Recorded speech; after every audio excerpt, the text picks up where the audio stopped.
love Italian food, all types. Spaghetti, pizza, lasagna, Italian breads. Did I say pizza? Love it, love it. When it comes to food, what do you love? Hello everyone, I'm Kim Crabill. Welcome back to Strengthen Your Walk and our series, Burdens to Blessings.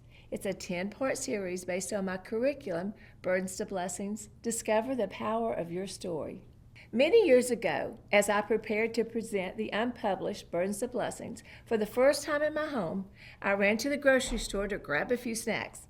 Walking down the paper good aisle, I had an overwhelming urge to purchase, of all things, brown paper bags. Oh no, I thought, I don't like ugly brown bags. I prefer the polka dots with powder pink or orange sherbet stripes.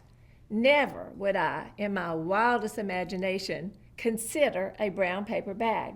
So, you can imagine my dilemma as I stood looking at those bags and wondering if the urge to purchase them was a divine urge. And what was even more perplexing is that somehow I knew I was meant to use them in my upcoming study. Well, I bought the bags, and standing before the group the next day, I suddenly realized how they could be used as a wonderful icebreaker activity. As I handed a bag to each lady, I asked, when it comes to food, what do you like? If you could put anything in this brown bag for lunch, what would it be?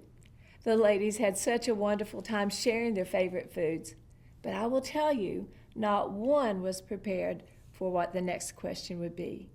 Not what would you put in the bag to eat, but what's in the bag that's been eating away at you? You see, what I had realized is that we all have brown paper bags in which we carry our hurts, tragedies, disappointments, unfulfilled dreams, and regrets. None of us are exempt from the trials and tribulations forewarned in John 16:33. We all have brown bags and burdens.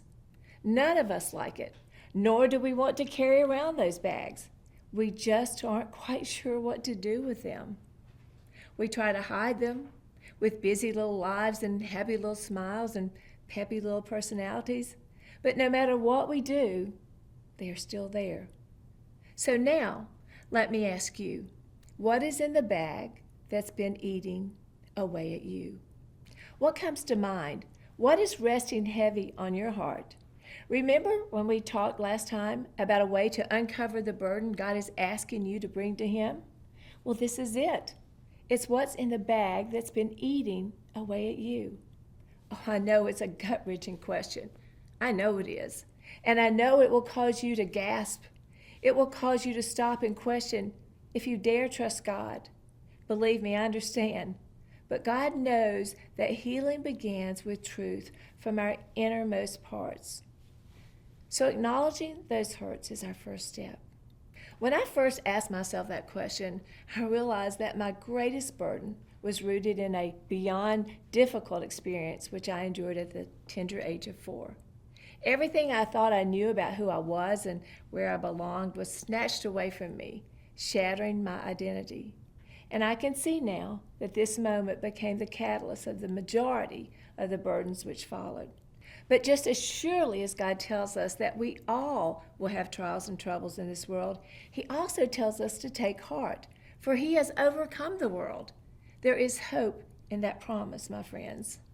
I want you to think of that hope as you contemplate the contents of your bag. Perhaps your bag is like mine was, closed and hidden for years. I want you to know that once I did open that bag, I discovered what the Samaritan woman discovered at Jacob's well. Jesus. And just as He was there for her in the midst of all her hurt, He was there waiting for me. And now, my friend, He is waiting for you as well. But with no condemnation, no harsh words. He's not shaking His head with disapproval. He is there with His comfort and able hand, extended with the great invitation. Come to me. Can't you hear Him say today? Let me heal this hurt. You've been struggling with it too long. Let me show you that it truly holds a purpose, and there's so much hope in your story.